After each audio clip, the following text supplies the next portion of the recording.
Hey y'all. So we are not even in 2020. We have just surpassed the second round of the Democratic presidential debates.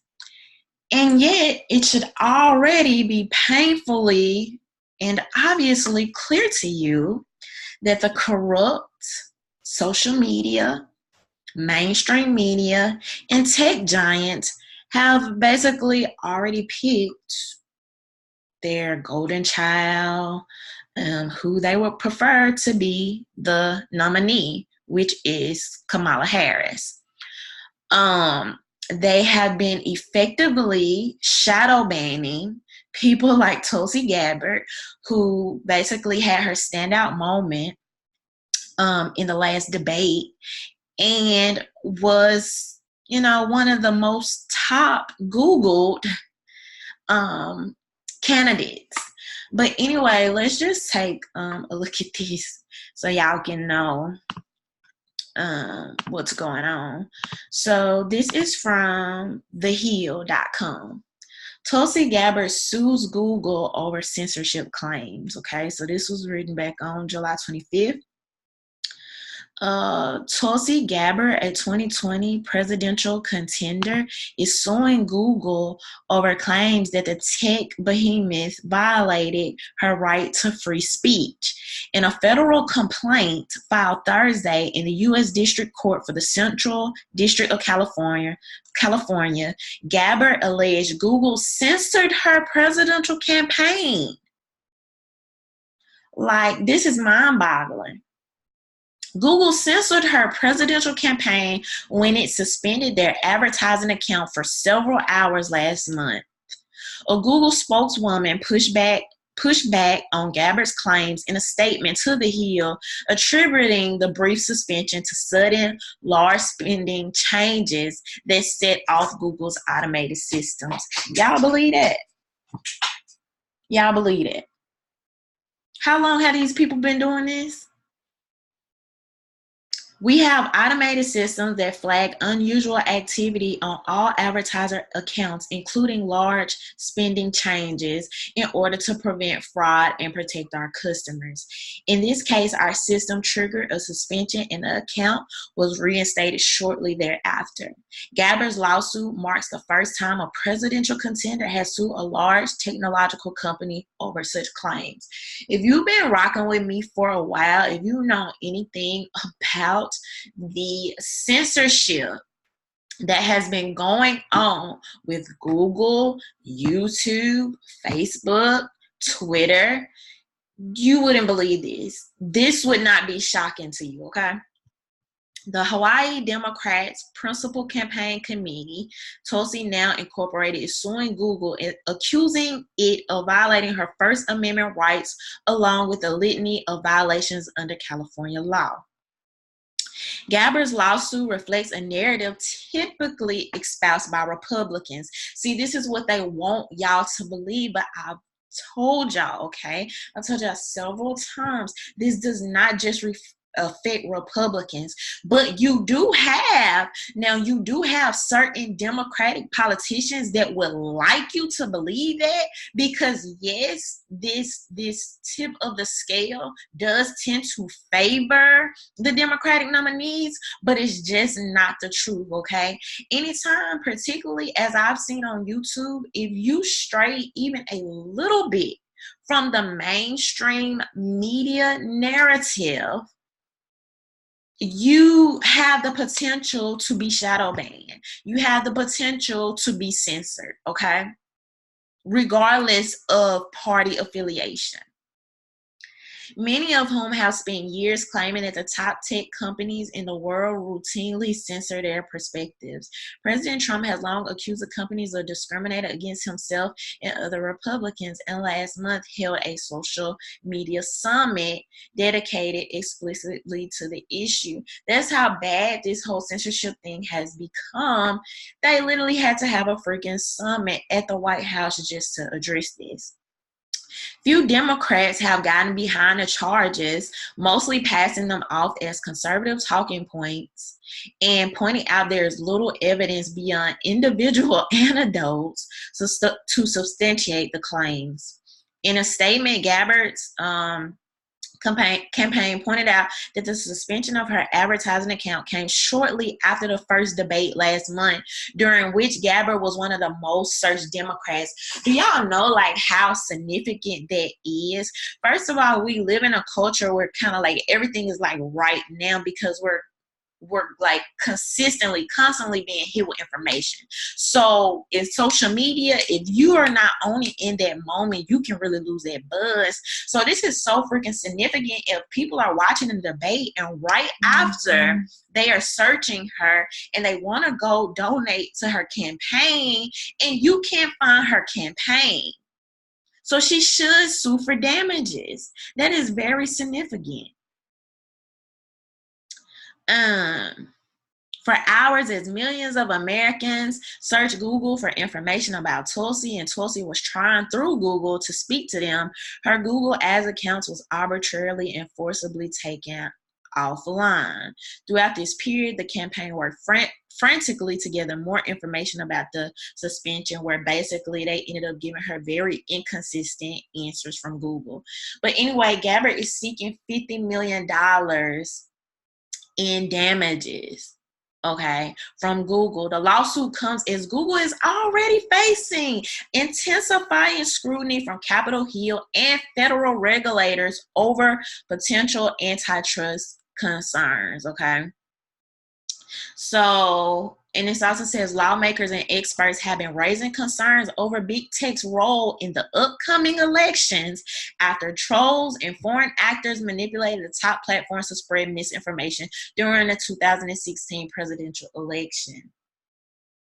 Like, y'all have to realize that Google basically holds like 92% of the world's search engine power. That is huge. Okay? That is huge. Now, you literally have US Today right here admitting that Tulsi Gabbard is again the most searched candidate on Google during Democratic debate. So the first debate she was in and the second, she was the most searched candidate in a Democratic debate. You have USA Today telling you this right here. I'm surprised they told the truth about this, okay?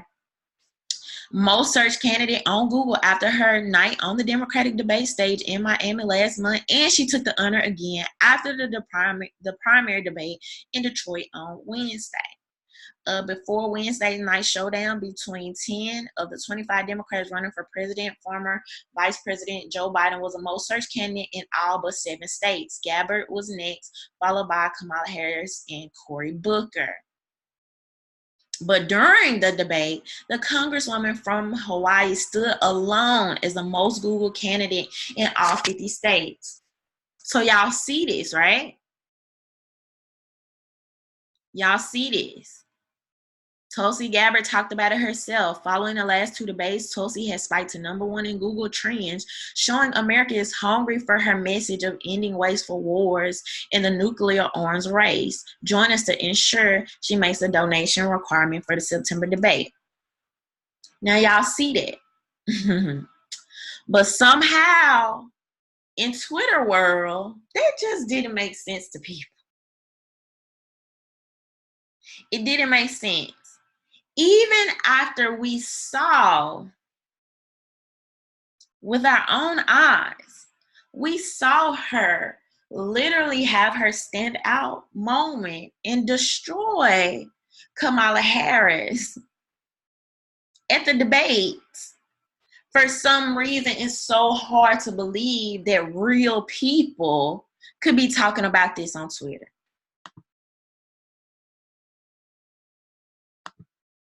So hard to believe. So do you know what Twitter does? So on yesterday, Kamala Harris destroyed bots was trending. Now they did go back and correct this, and Kamala Harris destroyed is now available, seeing as though that was the actual real hashtag. But somehow Twitter managed to add the word bots, because no way possible, after millions of us sat there and watched with our own two eyes, Tulsi Gabbard had that standout moment, called Kamala Harris out like she did. We saw it with our own two eyes, but somehow, no way possible, real people, even though it went viral, even though she was the most searched person on Google, no way, it has to be the bots, right? Gotta be. And then somehow you have tweets like this at the very top. The Kamala Harris destroyed hashtag is primarily MAGA supporters and bots. That plus further research in Tulsi Gabbard has me pretty convinced that Tulsi is a plant for the right in a 2020 version of Jill Stein. How did you come to that conclusion? How? So were those same bots also responsible for Googling Tulsi Gabbard? The article we just read mentioned nothing about bots jumping her up to number 1 on Google.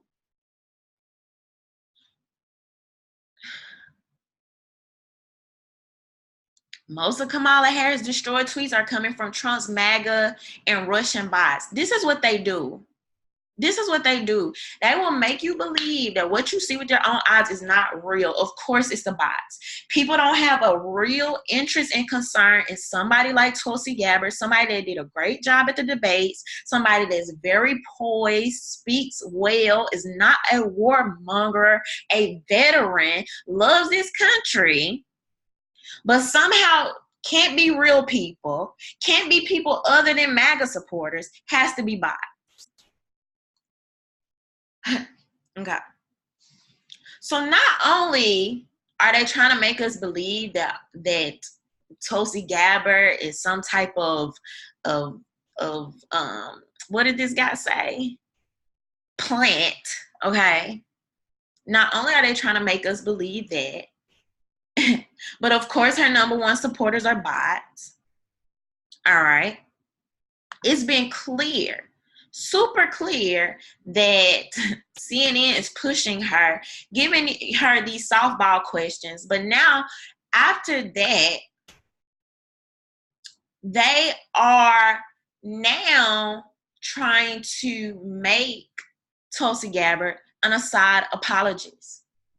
So much so to the point where nothing else she says matters. Kamala Harris doesn't have to address anything she said in the debate because she's a side apologist. Y'all take a look at this.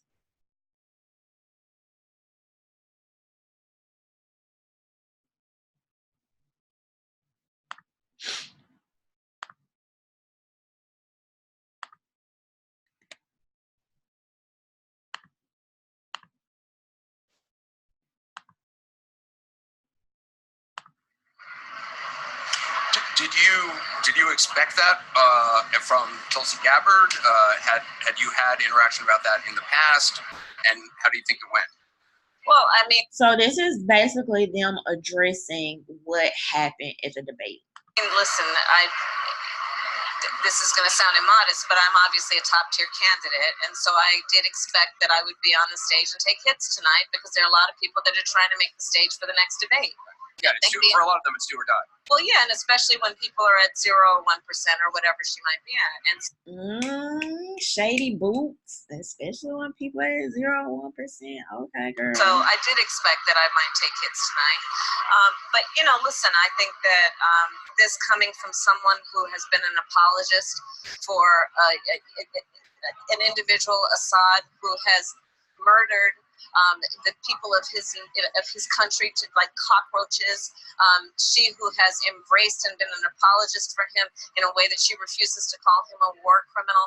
I can only take what she says in her opinion so seriously. And so I'm prepared to move on. I'm prepared to move on.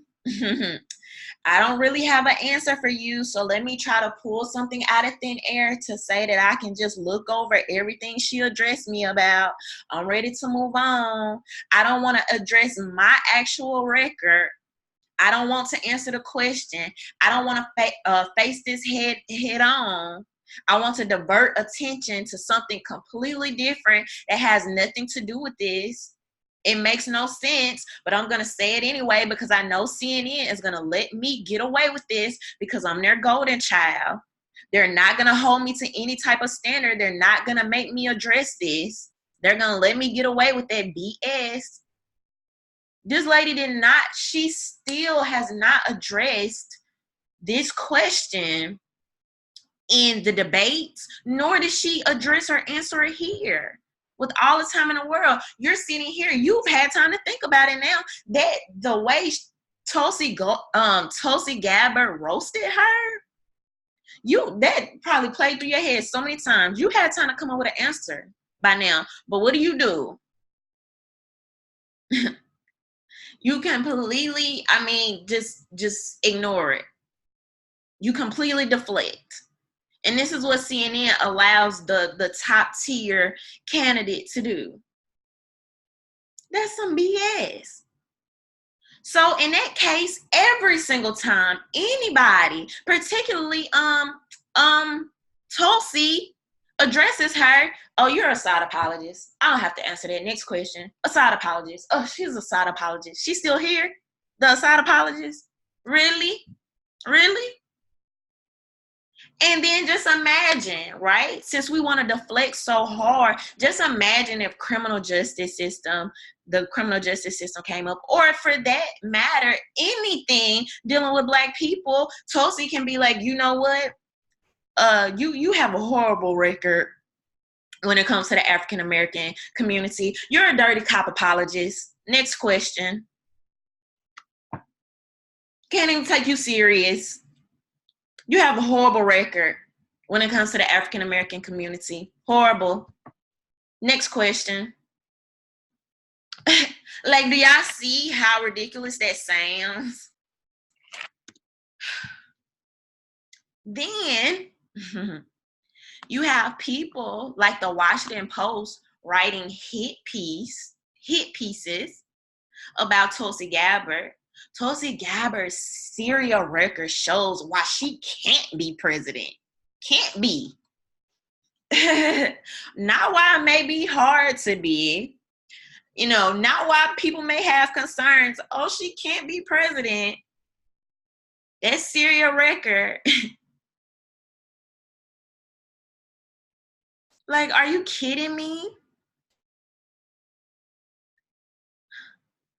I'm going to link this article below so y'all can go read it for yourself. I'm not even going to read the entire article, but they basically go on. It's a hit piece against her, trying to make her out to be this type of like terrible, person that doesn't care about Syrians and this and the other. But let me show y'all, and this is how manipulative these people are. This is how much they fear outsiders. This is how much they don't want to see anybody but their candidate, their pick, their golden child rise to the top, get all the media, soak up everything on Google, soak up all the talking points, be the front runner and all the press. They can't stand it. But let me just show y'all, just in case you were curious and you weren't too sure about Tulsi's position, okay, on Syria. I just want to remind you, this is the big fuss that they're making that should basically disqualify her from being president. Attack. You tweeted about the attack, and I'll put it up on the screen. You tweeted this: whoever is found responsible, be it the Syrian government, Al-Qaeda, or ISIS, all have access to chemical weapons, must be held accountable. Who do you believe is responsible for that chemical attack that killed so many civilians, including so many children? Here's the issue, Wolf, is what I believe, what you believe, or others believe is irrelevant. What matters here is the evidence and the facts. If President Assad is found to be responsible after an independent investigation for these horrific chemical weapons attacks, I'll be the first one to denounce him, to call him a war criminal, and to call for his prosecution in the International Criminal Court. Make sure that those consequences are there.